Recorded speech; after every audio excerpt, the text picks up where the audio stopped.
Porque dice Jesús, yo soy el camino, la verdad y la vida. Esa fe, no la fe que cree cuando ve.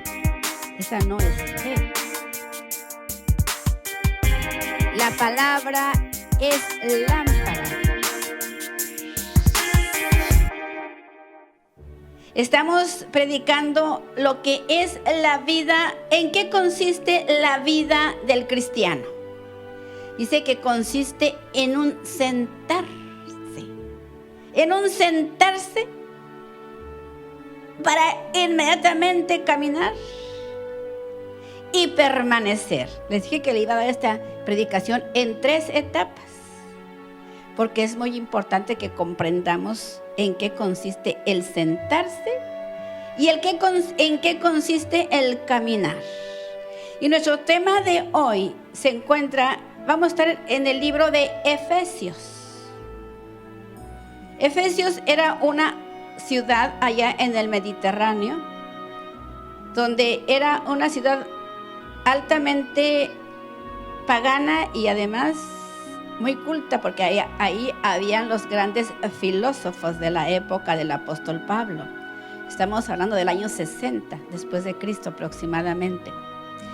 Entonces esta carta a los efesios, a los que vivían en Efesios, hagan de cuenta que ahora, porque como la palabra es atemporal, esta carta es ahora para los cancunenses, o para los chiapanecos, o para los chinos, para cualquiera que tenga oído sensible a la palabra, es para esos hermanos que están por todo el mundo, ya sean en Éfeso, ya sea en Cancún, ya sea en donde estén.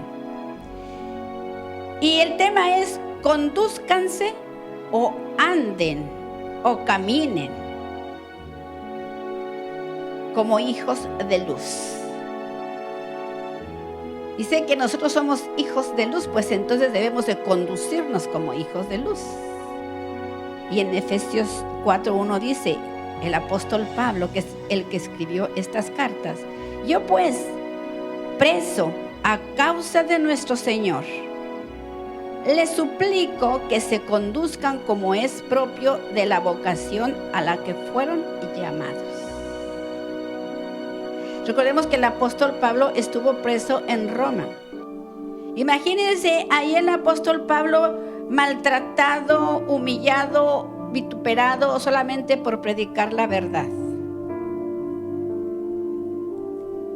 Y ahí en esa cárcel de Roma, el Espíritu Santo lo usó con poder para dejarnos las enseñanzas más poderosas hasta el día de hoy, que nosotros debemos de seguirlas porque son palabras inspiradas por el Espíritu Santo. Ya en la predicación de hace varios domingos procuramos establecer que la experiencia cristiana no comienza con andar. No comienza con andar. ¿Por qué será eso? Entonces va a decir, pues me voy a quedar sentado, no voy a hacer nada. Vamos a ver qué dice la palabra. Porque la experiencia cristiana no consiste en andar, sino comienza con un estar sentado. Estar sentados. Empieza con un descansar. Fíjese nada más. ¿Y cuál es la tendencia de nosotros? Apenas estamos empezando a conocer la palabra y ya queremos que nos manden hasta la China. Había un hermanito aquí que tenía apenas como 3 meses y un día dice, ya me voy de aquí, de veracidad, camino y vida me voy. Pero no les invité a que hiciéramos una oración antes de entrar en el tema. Vamos, les pido que se unan conmigo en esta oración. Señor Jesús, te pido en esta hora, Padre, que tú, Señor, me des convicción de que tú eres un espíritu conmigo y yo en esta hora me voy a ejercitar en estar unida a tu mente divina, Señor, para que no sea palabra mía que yo dé a tu pueblo, sino que sea tu palabra eficaz, tu palabra viva y verdadera, tu palabra que es más aguda que una espada de dos filos y que penetra hasta lo más profundo del ser. Y te pido, Señor, que en esta palabra, con esta palabra que tú vas a mandar, que estás mandando a tu pueblo, traigas con ella salvación, liberación, salud, Señor, porque sé que hay enfermos. Sana a todo aquel que está padeciendo dolencias. En el nombre poderoso de Jesús, amén. Bueno, entonces dice que nuestra vida cristiana consiste en un sentar firmemente. Y cada vez que nosotros queremos invertir este mandato, hay serias consecuencias. Les decía de ese hermanito que apenas entró aquí. No tenía mucho tiempo, un joven. Los jóvenes son muy intrépidos. A veces se enojan con los pastores cuando se pasan algunos meses ahí sentados y dicen, es que ya quiero salir, yo ya quiero hacer muchas cosas, pero es que el pastor no me deja. Me quiere tener ahí atado. Pero yo quiero salir. Los jóvenes son muy impetuosos. Pero dice la palabra, siéntate. Y ese muchacho dijo, pues ya me voy de veracidad porque voy a ser misionero en la India. Y se salió y ahora anda en el mundo. Todo por no quererse sentar. Entonces, cuando tú inviertes este mandato que dice, siéntate, camina y permanece, las consecuencias nos llevan de esta rebeldía, porque es una rebeldía no obedecer la palabra. Entonces viene el fracaso. ¿Por qué nos ordena que nos sentemos? Porque Jesús ya hizo todo por mí y Él es mi reposo. Él dijo, consumado es, he hecho todo para que tú vivas en victoria. Entonces nada más obedéceme, sígueme, ven a mí, pero no camines sin mi dirección. Él hizo todo absolutamente cuando Él fue a esa cruz. Y yo lo he comprobado a lo largo del ministerio que Dios me ha dado como predicadora, que cuando emprendemos alguna cosa para Dios, en nuestros propios impulsos, en nuestra propia energía, nos encontramos con una muralla infranqueable. Nos estrellamos con una pared y entonces nos decepcionamos porque dijimos, no, es que esto no era para mí, y se van y luego agarran otro camino y dicen, tampoco eso era para mí. Un hermano me decía que ya no está aquí, me voy porque he perdido mi primer amor y lo voy a buscar a ver dónde lo encuentro. Dice, porque ya le serví muchos años al Señor. Imagínese usted. Dice que solamente el que persevera hasta el fin, ese va a recibir la corona. Y dice que si no permanecemos hasta el fin, que seremos borrados del libro de la vida. Todo porque empezamos a hacer las cosas para Dios en nuestras propias fuerzas. Solamente cuando confiamos en el Señor, nos vemos conducidos por su potencia. Porque dentro de nosotros Dios ha puesto una potencia para que la excelencia no sea ni de mí ni de ti, sino sea del poder que obra en mí, decía el apóstol Pablo. Entonces, no podemos insistir demasiado que en toda verdadera experiencia espiritual se inicia con un sentar. Sin embargo, ahí es donde reside el problema, que no todos nos queremos sentar. por la rebeldía del hombre, por la inercia que tiene. En lugar de esperar, reacciona. Y luego ahí va, impulsado o movido por su propio ego, por sus propias ansias, por su propia vanidad.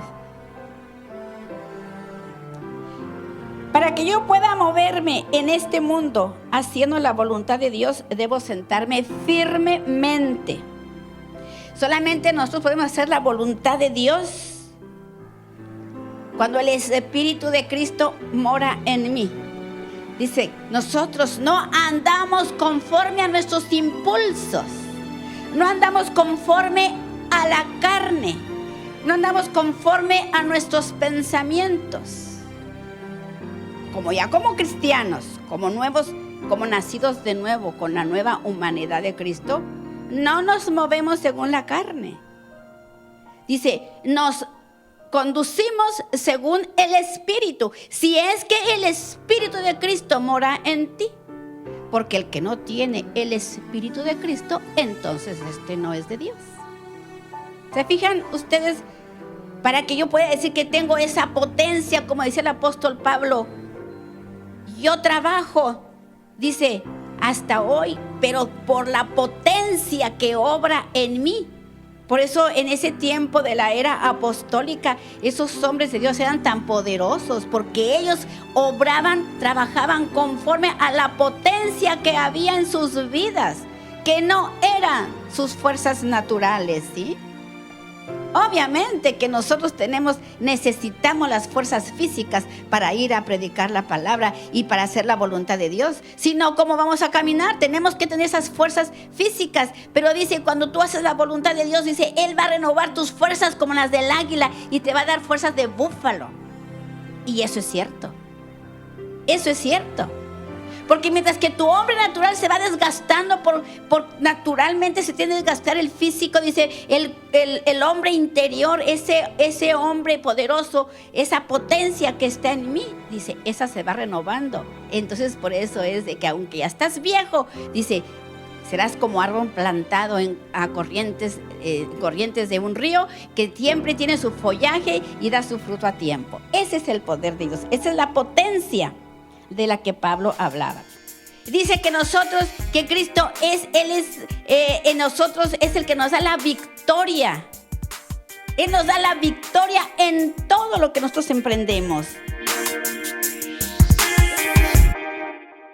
Serás como árbol plantado a corrientes de un río que siempre tiene su follaje y da su fruto a tiempo. Ese es el poder de Dios, esa es la potencia.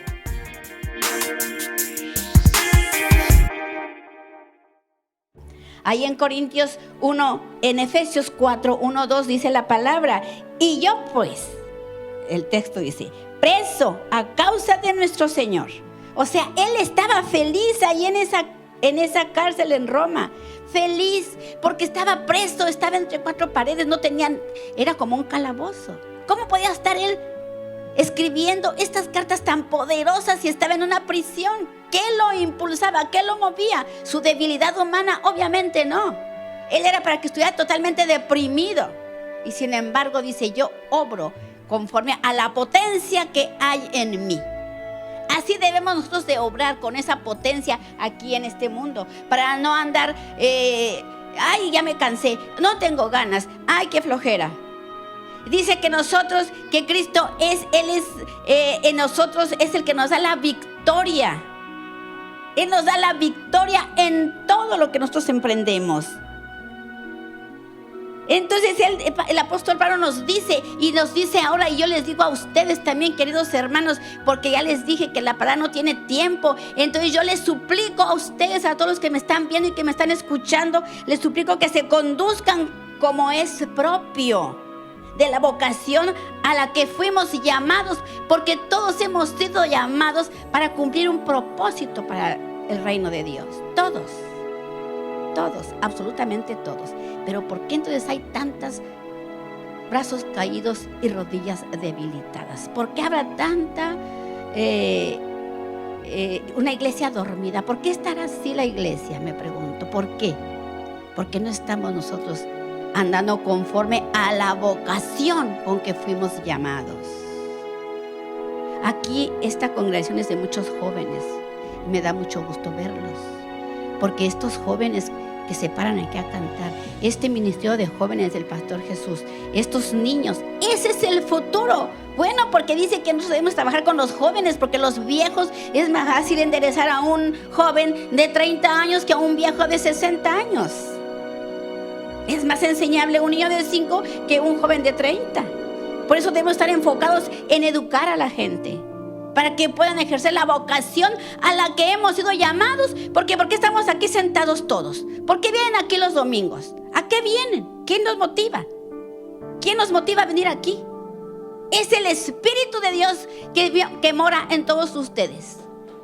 Es el Espíritu Santo que está ahí para decirle: ponte a trabajar, ponte las pilas, activa el poder que habita en ti.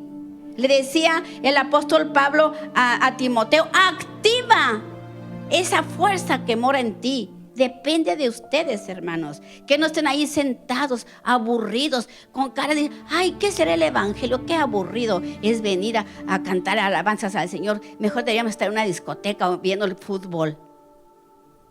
Están aquí por algo que ustedes ni siquiera pidieron, sino que cuando ustedes se bautizaron, cuando creyeron en el poder de Cristo, les dio una nueva vida, y el Espíritu Santo les da esa nueva vida, y viene después, ahí vienen ustedes, y luego Él viene para sellarlos, y viene para enseñarlos, viene para discipularlos, viene para darles tantas cosas, para luego que vayas tú a compartir esa vida.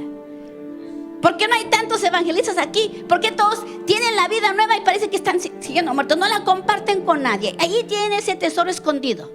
¿Por qué no lo sacan? ¿Por qué no lo sacan todos? Bueno, yo los felicito porque aquí hay muchos que sí. Tenemos un grupo aquí de jóvenes productores que están haciendo un trabajo, porque ellos, aunque son neófitos, han comprendido el poder del Espíritu Santo. Me estaba compartiendo en la mañana un hermanito aquí, el que está moviendo esta cámara, mi hermano Jonathan. Dice: estoy sorprendido, estoy haciendo un programa muy interesante de historia, algo así, una producción que está él preparando para sacarlo en los medios de comunicación, y dice: y estoy sorprendido que todo está relacionado con el Génesis. Mejor los científicos están hablando de Dios y la iglesia dormida, porque no ejercemos el poder que obra en nosotros. Y le sigue diciendo el apóstol Pablo: esto pues digo, bueno, para acabar lo que dice: yo les suplico que se conduzcan como es propio de la vocación a la que fueron llamados, con toda humildad. Aquí está otro punto muy importante. ¿Por qué fracasan los ministerios? Dice: con toda humildad en su modo de pensar, con mansedumbre y paciencia, tolerancia unos con otros en amor. Porque cuando somos jóvenes, luego decimos: ya soy diferente que aquel. Yo tengo un ministerio poderoso en la alabanza. Se les empieza a subir el ego. Se empiezan a llenar de orgullo. Y entonces, ¿cuántos músicos no conocemos que empezaron con jovencitos humildes y después ya de viejos, y ahora ya se hacen estrellas de cine? Y en lugar de estar alabando al Señor, se alaban a ellos mismos y se hacen estrellas como estrellas de rock. Al Señor no le agrada eso. Le digo a ti, joven, que me estás viendo, que me estás escuchando, porque los jóvenes son muy talentosos. Aquí en este ministerio hay jóvenes muy talentosos, pero siempre recuerden: vamos a servir a Dios en humildad, en mansedumbre, en paciencia y tolerándonos unos a otros en amor. Y sigue diciendo el apóstol Pablo: esto pues digo y testifico, otra vez dice, por causa del Señor lo testifico, que no se conduzcan como los demás gentiles que andan en su vana manera de pensar. Aquí es un cambio. La vida del creyente es un cambio en toda la conducta del ser humano. Ya está sentado el hombre Pero ¿dónde está sentado? Porque ¿de dónde le viene el poder para poder conducirse de esa manera? Para no pensar como los gentiles. Está sentado precisamente. Dice que cuando el Señor me ha salvado, cuando yo he creído, dice que Dios por su infinita poder y misericordia me ha hecho sentar. El que me hizo sentar es el mismo Dios Todopoderoso. Dice que Él me hizo sentar juntamente con Cristo en los lugares celestiales. Esto es espiritualmente, para que yo aquí camine, físicamente camine con esa potencia que ahora está en mí. O sea que yo el poder solamente lo adquiero cuando estoy sentada en Cristo en los lugares celestiales. Tienes que conocer cuál es tu posición, hermano, joven. Conoce tu posición y sé como el apóstol Pablo, que vivía en victoria porque él se vio físicamente, espiritualmente se vio y ahí físicamente actuaba como él, porque eso es fe. Dice que fe es la certeza de las cosas que no se ven como si ya fueran realidad. Pero si estás dudando, que estás sentado en lugares celestiales, pues entonces te vas a conducir como un gusano aquí en la tierra porque lo dudas. Y te vas a andar arrastrando. En lugar de ser victorioso, vas a andar arrastrando la cobija. Ay, qué pesado es ser cristiano. ¿Cómo puedo cumplir con tantos requisitos? ¿Cómo le voy a hacer yo si son demasiadas exigencias? Dice, no te conduzcas como los gentiles, como los paganos, idólatras, mentirosos, vanagloriosos, que andan pensando en todas las vanidades de su propio entendimiento. Y dice que por andar pensando así, están entenebrecidos en su entendimiento, ajenos a la vida de Dios por la ignorancia que hay en ellos y por la ceguera espiritual de su corazón, porque tienen hemeralopía. Esa enfermedad maligna espiritual solamente se quita a través de conocer nuestra posición y andar conforme a la vocación con la que fuimos llamados. Andar en victoria, démosle un gloria a Dios. Dice, esos que andan conforme a sus razonamientos, dice, ellos han cortado su esperanza. Esos que no hacen caso de lo que dice la palabra y se entregaron a la lascivia y a la práctica de toda inmundicia por su avidez. Fíjese lo que pasa cuando nosotros no nos unimos al Espíritu de Cristo, porque estar sentado en los lugares celestiales es unirse al Espíritu de Cristo. Esto es para los creyentes, no es para los que no están aquí. Pero me gozo de ver muchos jóvenes, porque esos jóvenes que tienen buenas bases van a comprender que estar unido, que es estar unido al Espíritu de Cristo. Van a experimentar ese poder aquí en la tierra. Porque dice que si no, los que no se unen, imagínense, dice que andan, tienen entenebrecido el entendimiento y andan en sus lascivias, en toda cosa de inmundicias por su avidez, por su avaricia. Pero ustedes, los que me están oyendo, tú que conoces la palabra, hermano mío, tú que me estás viendo aquí, ustedes que conocen la palabra, no se conduzcan así. Sigue diciendo ahí en el 4:20, pero ustedes no han aprendido así de Cristo. Porque nosotros tenemos la historia de Cristo y sabemos Cristo cómo se condujo aquí en la tierra. Él no se condujo como los paganos. Y miren que ya nació en una época totalmente depravada. Cuando Cristo vino, estaba depravada la humanidad. Y dice que así será la segunda venida de Cristo, que va a ser como en los días de Noé. Cuando vino Cristo en los días de Noé, estaba la humanidad depravada. Y que antes de la segunda venida va a estar igual de depravada la humanidad. ¿Cómo es eso? Si ahorita hay muchos cristianos, entonces ¿cómo es que está depravada la humanidad? Porque hay cristianos que, aunque sean cristianos, viven conforme a los razonamientos de su propia mente. Y se conducen, siendo cristianos, se conducen como paganos. Como si eso nosotros estuviéramos aprendiendo aquí. Nosotros no estamos aprendiendo cosas para portarnos como nos portamos allá afuera. Entonces, si en verdad han escuchado y han sido instruidos por Jesús de Nazaret, de acuerdo a la verdad que está en él, desechen de ustedes su anterior manera de vivir. A ese hombre que ha sido corrompido por posesiones y pasiones desviadas. Y renuévense, es una orden, dice, a ti te toca que te renueves. No le pidas a Dios que te renueve, por eso te dejé un tesoro en vaso de barro, te dejé una potencia para que tú la ejerzas, para que tú ejerzas esa potencia que mora en ti. Tú la tienes que ejercer. Tienes que tomar posesión de ese don que Dios te dio, para que te renueves en tu manera de pensar.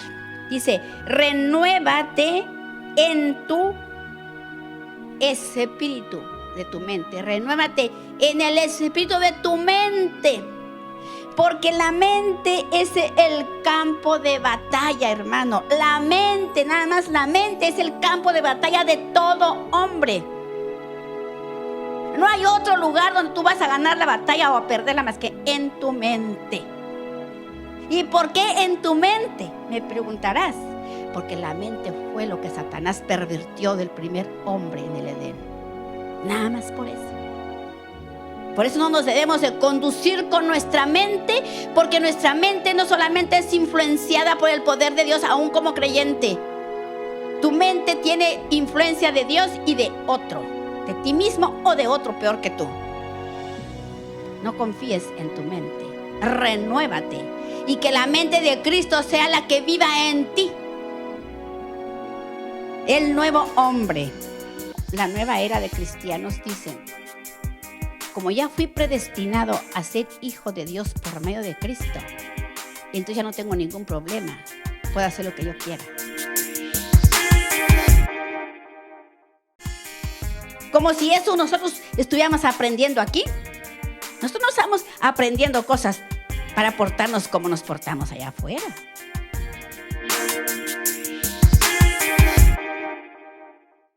Y dice en Efesios 5:2, y condúzcanse o anden o caminen en amor, como también Cristo nos ha amado y se entregó a sí mismo por nosotros.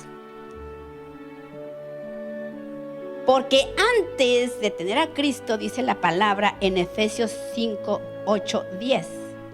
Porque antes ustedes eran tinieblas. No andaban en tinieblas, eran tinieblas.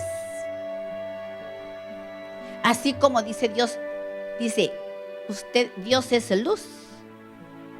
Dios no es la luz, Dios es luz.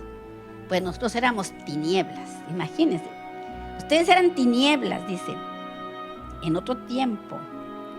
Pero ahora son luz en nuestro Señor Jesucristo. Entonces condúzcanse pues como hijos de luz, que dice en nuestro texto. Condúcete como hijos de luz.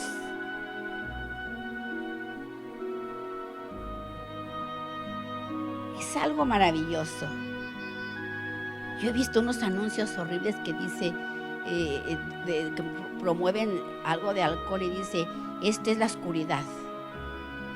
Imagínense, están diciendo una verdad. O sea que toma alcohol para que te vuelvas un bruto, porque el alcohol es la oscuridad. Están diciendo toda la verdad. Y es un anuncio que muchos jóvenes hasta lo ven y quién sabe qué pensarán, pero es que decir, en el alcohol está el espíritu de Satanás. Dice, no te embriagues. Y yo lo he visto por ahí. ¿Quién ha visto ese anuncio que dice, en tal cosa está la oscuridad? O es la oscuridad. Lo han visto por ahí, porque está puesto en los carteleros ahí que anuncian, ¿sí? Nosotros debemos conducirnos como hijos de luz, porque el fruto de la luz consiste en toda bondad, justicia y verdad. Y debemos de andar en luz para discernir lo que es agradable a Dios. O sea que si nosotros no andamos en luz, tampoco vamos a discernir lo que a Dios le agrada, cómo yo me comporte. Esta predicación es sencillamente poderosa, porque esta palabra de andar en Efesios se nombra 8 veces. Andar, caminar, conducirnos son sinónimos. Y su significado literal es de caminar alrededor.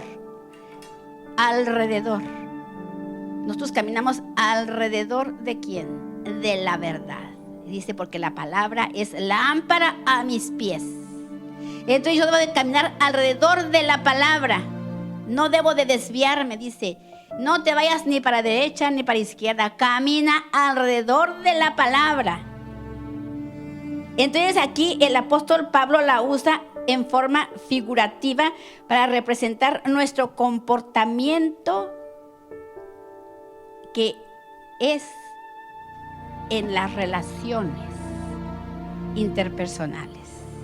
Ahí es donde se conoce cuando un cristiano anda verdaderamente en luz, en sus relaciones interpersonales.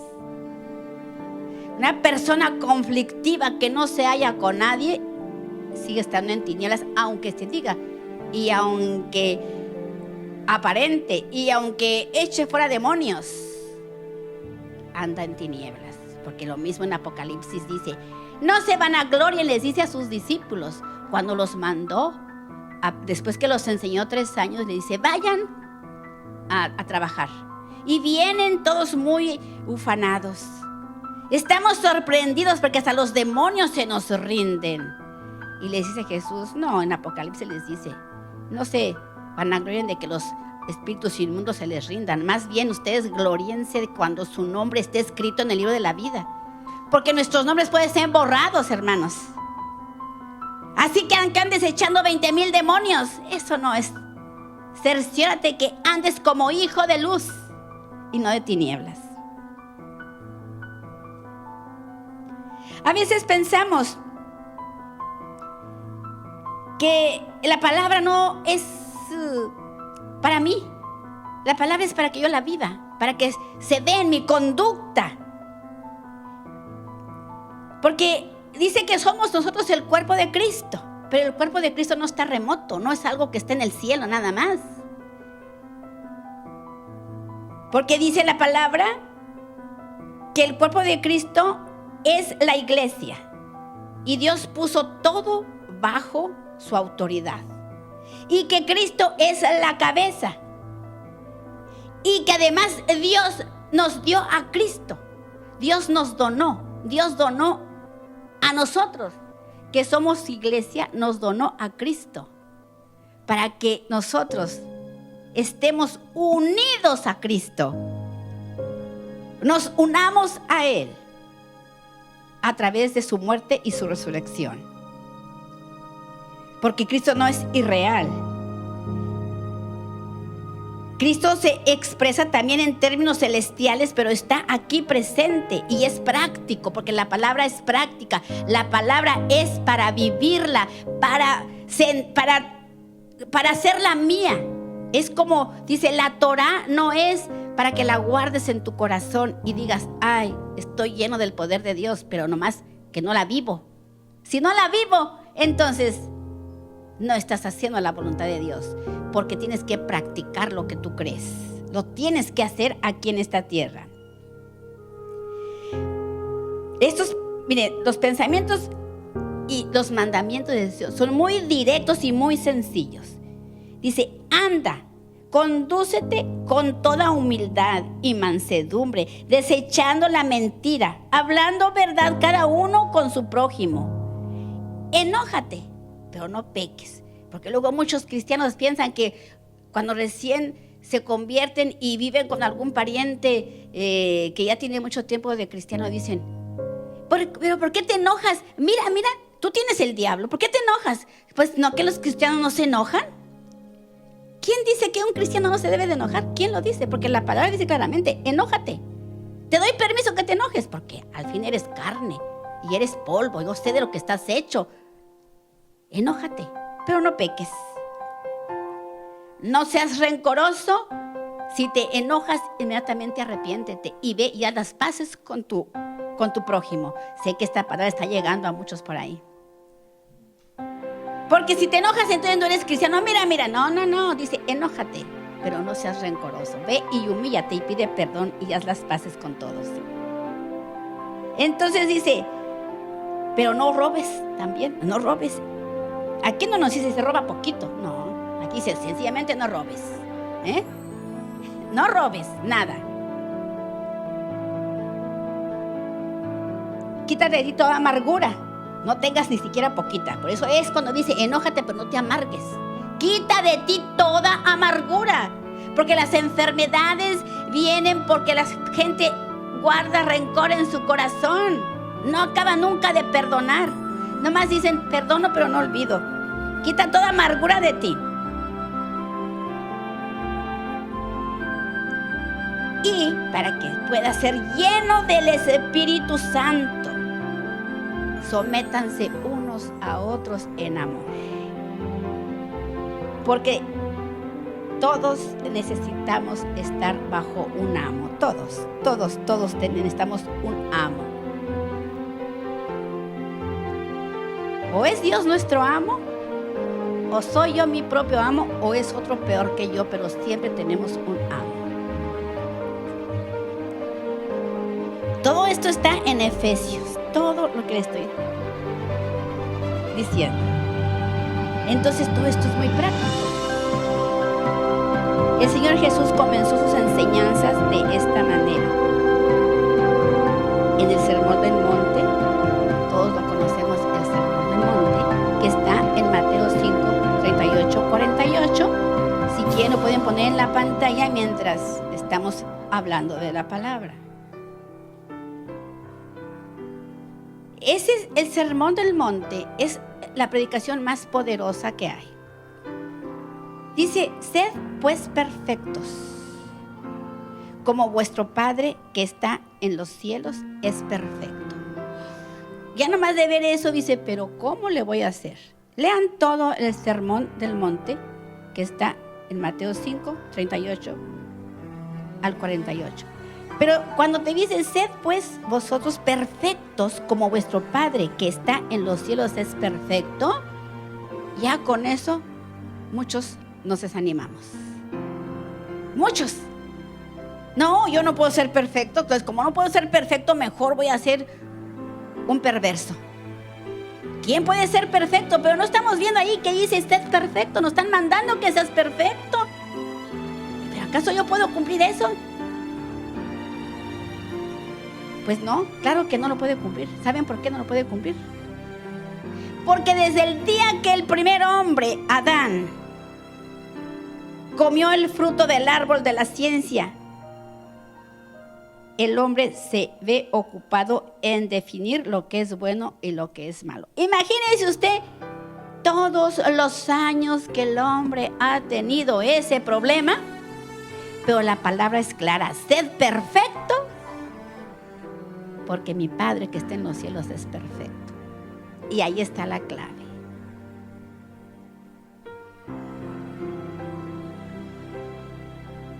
Entonces, este es el punto de partida de los cristianos.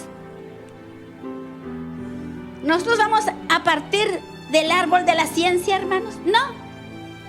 El árbol de la ciencia, del conocimiento del bien y del mal, ese pertenece al hombre adámico. Nosotros andamos conforme al árbol de la vida, que es la humanidad en Cristo Jesús. La nueva era de cristianos dicen, como ya fui predestinado a ser hijo de Dios por medio de Cristo, entonces ya no tengo ningún problema, puedo hacer lo que yo quiera. Sométanse unos a otros en amor, porque todos necesitamos estar bajo un amo. Todos necesitamos un amo.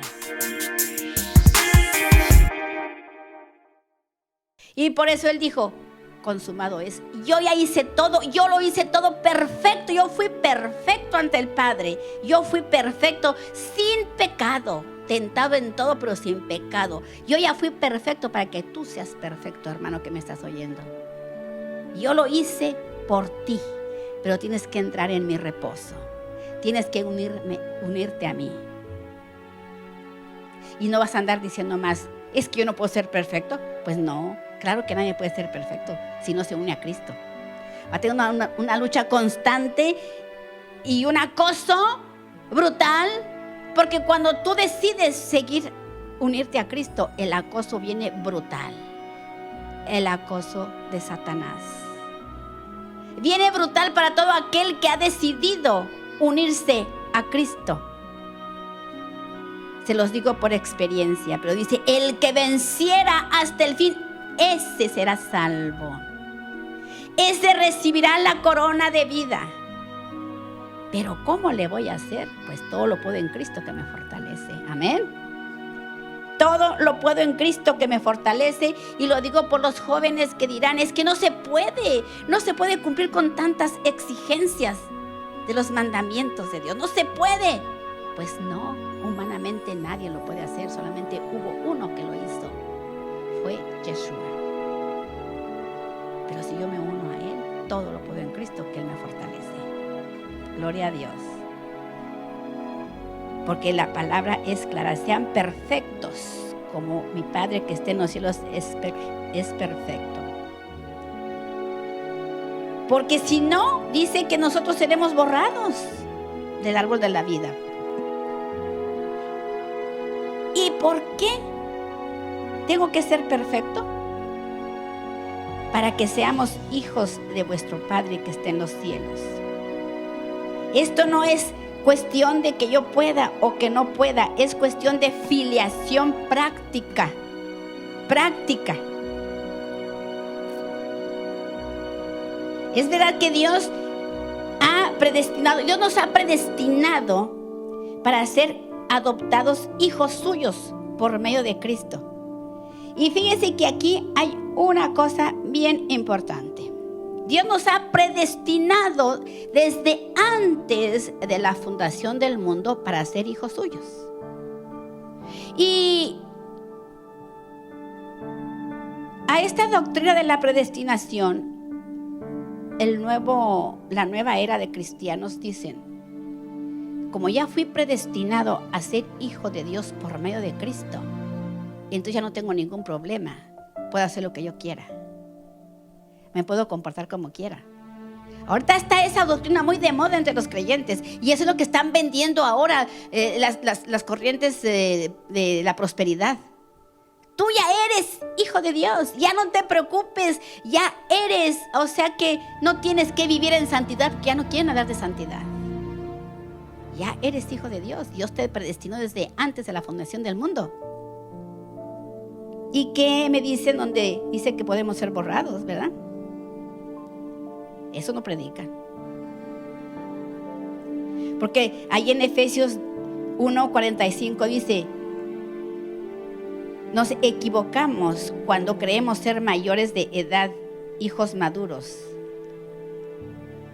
Porque el Sermón del Monte nos enseña que los niños adquieren la responsabilidad de hijos en la medida que manifiesten el mismo carácter y espíritu de Dios. Sí, predestinados para ser hijos de Dios, pero siempre y cuando como hijo yo muestre el carácter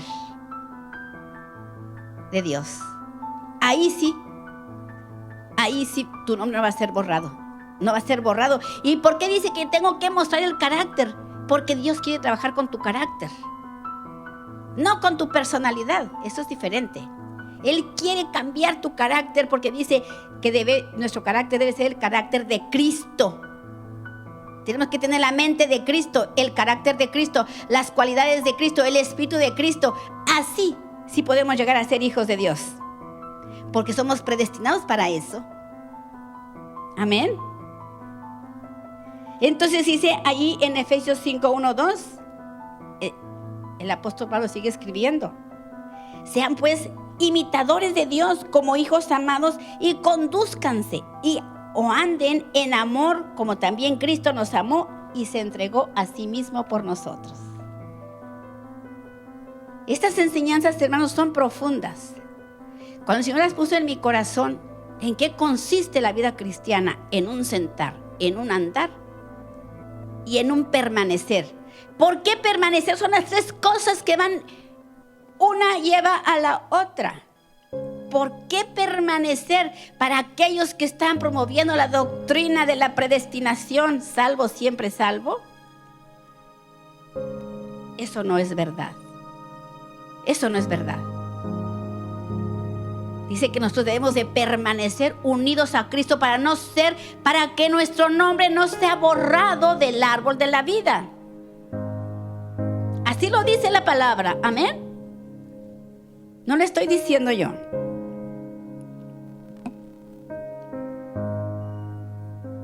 Y sigue diciendo la enseñanza que lo que dice aquí en Efesios 5:12 y Mateo 5 nos presenta un régimen de vida que bien podríamos juzgar como demasiado elevado, y por eso no podemos permanecer, por eso no podemos andar, porque es muy elevado el estándar de un hijo de Dios. Pero si somos verdaderos hijos de Dios, no debemos de aspirar a menos. Debemos aspirar a ser perfectos como Dios es perfecto. A eso debemos aspirar. Y estar bien consciente que no depende de mí. De ninguna manera Dios nos va a pedir cosas tan difíciles, tan crueles que no las podemos alcanzar. Dice, Él no es un Dios tirano. Él no nos va a decir, sé perfecto, si supiera que no podemos ser perfectos. ¿O sería así Dios que nos pidiera eso? Él sabe lo que nos pide. Porque dice, les he dado una potencia. Y decir que tienes el Espíritu de Dios, el Espíritu de Cristo, es tener a Dios mismo en tu corazón, al Todopoderoso. Por eso dice, Él nos da la victoria. Amén. Él nos da la victoria en todas las cosas. Y podemos decir y rectificar, como decía el apóstol Pablo, trabajo luchando según la potencia de Él. Trabajo luchando según la potencia de Él. O sea, cuando yo me siento y camino, no ando, es como este reloj. Este reloj, cuando yo me lo quito, se para. Este reloj, si no tiene mi fuerza que lo mueve, no, sencillamente no camina. Este reloj fue hecho para que camine automáticamente, pero el reloj en sí no tiene ninguna fuerza de nada. Él se mueve con la fuerza que esté en mí, hace que mi reloj camine. Este reloj de pulsera. Yo al principio no entendía este reloj. Y cuando lo compré, yo dije, bueno, este reloj, ¿por qué se me descompuso? No lo entendía, porque si es nuevo y ya no funciona, se paró. Y yo voy con el relojero y digo, oiga, este reloj se descompuso. ¿Qué tiene? Este reloj no tiene nada. Es un reloj muy fino y automático. Bueno, no es automático. Es que este reloj solamente trabaja cuando usted se lo pone. Ah, pues igualito nosotros, hermanos. Nosotros solamente podemos trabajar cuando el Espíritu Santo nos impulsa. Sin esa fuerza que que Dios puso en nosotros, no podemos hacer ninguna obra que se diga que es de Dios. ¿Sí, hermanos? Todo lo que yo hago para Dios no viene impulsado por mis fuerzas, ni por mi voluntad, ni por mi entendimiento, ni por mi capacidad, ni porque estudié filología, ni porque estudié teología, ni porque estudié hebreo, arameo. Todo lo que yo hablo, no viene nada de eso que aprendí, yo se los puedo asegurar. Nada, nada de nada. Todo lo que yo hablo es impulsado por ese poder de Él que opera en mí. Y se los puedo decir con toda certeza. Por eso el apóstol Pablo decía: yo no vengo a hablar con ustedes aquí con palabras persuasivas, porque me propuse entre ustedes no saber nada. Así está diciendo nuestra actitud: no saber nada de nada, porque lo que yo hago no depende de mi fuerza, depende del poder que obra en mí. Gloria a Dios. Denle un fuerte aplauso a Dios.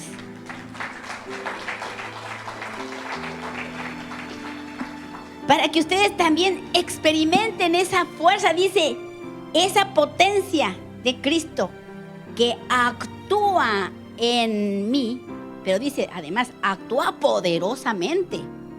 No es una fuercita cualquiera, dice, actúa poderosamente en mí. Y aquí con todos estos jóvenes creativos, si son inteligentes, para ser altamente productivos en la creatividad de las comunicaciones, o echan mano de esa potencia que opera poderosamente en cada uno de ustedes, ya verán el resultado. Dice la palabra: rétame a ver si no te cumplo lo que promete. Así lo dice en Malaquías. Rétame. Es el único pasaje que Dios, siendo omnipotente, omnisciente y todopoderoso, dice: rétame y comprueba si no te estoy diciendo la verdad. Pero hazlo, toma el riesgo, ¿sí? Porque muchos dicen: no lo creo, pero ni siquiera lo ponen a prueba. Y Él te dice: ponme a prueba. Porque allí el secreto de la vida victoriosa deriva de ese poder. El secreto de la vida victoriosa de un cristiano deriva del poder que actúa en mí, el que me impulsa. Y ya vamos a terminar. El secreto del creyente está, ¿en dónde está el secreto del creyente? En la fuerza que lo impulsa. ¿Pero de dónde adquiere esa fuerza? ¿Quién me dice de dónde adquiere esa fuerza?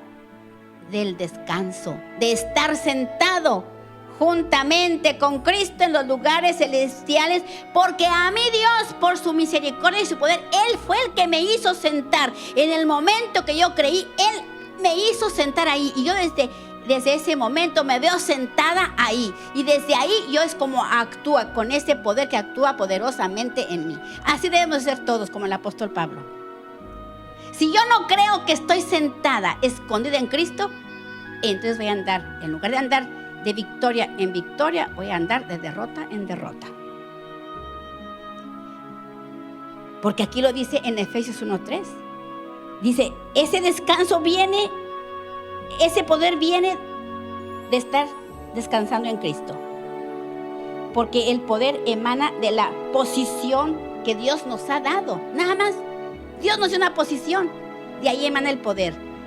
Porque dice en Efesios 1:3, bendito es Dios Padre de nuestro Señor Jesús, que nos ha bendecido con todas las bendiciones espirituales, con todititititas las bendiciones espirituales en el cielo. Y habiéndonos resucitado con Jesús, nos hizo sentar con Él allá arriba. Nos bendijo con toda bendición en el cielo y nos hizo sentar. Ahí está el poder, hermanos. Ahí está el poder. Vamos a pedirle al Señor en esta mañana que no queremos andar más allá en derrota, que vamos a tomar en serio y a creer, porque tener fe es creer en las cosas que no se ven como si ya fueran realidad. Eso es tener fe, vivir de acuerdo a lo que no veo, ya verme yo caminar aquí viéndome sentada allá. Y aquel que me esté escuchando que no le ha entregado a Cristo su corazón, puede decirle en esta tarde: Señor Jesús, gracias por este regalo de la salvación. Gracias porque he comprendido, Señor, que te necesito, que yo quiero moverme en ese poder, en esa fuerza que tú nos das, Señor, porque quiero estar sentada. Quiero que Dios en su poder me siente juntamente contigo en los lugares celestiales. Te pido que entres a mi corazón. Y hoy te digo que te entrego mi vida. Quiero que seas tú quien controle mi existencia, Señor, porque quiero estar inscrito en el libro de la vida. Gracias, que Dios los bendiga.